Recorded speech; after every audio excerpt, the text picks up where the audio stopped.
পরে তিনি আবার তাহাদিগকে কহিলেন, আমি যাইতেছি, আর তোমরা আমার অন্বেষণ করিবে ও তোমাদের পাপে মরিবে। আমি যেখানে যাইতেছি সেখানে তোমরা আসিতে পারো না। তখন যিহুদীরা বলিল, এ কি আত্মঘাতী হইবে? তাই বলিতেছে, আমি যেখানে যাইতেছি সেখানে তোমরা আসিতে পারো না। তিনি তাহাদিগকে কহিলেন, তোমরা অধঃস্থানে, আমি ঊর্ধ্বস্থানের।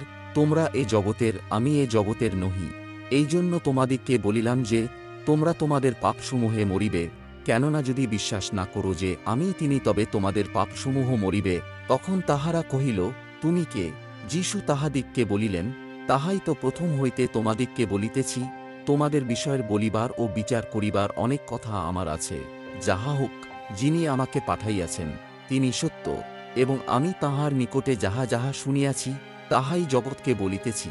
তিনি যে তাহাদিগকে পিতার বিষয় বলিতেছিলেন, ইহা তাহারা বুঝিল না। আমেন।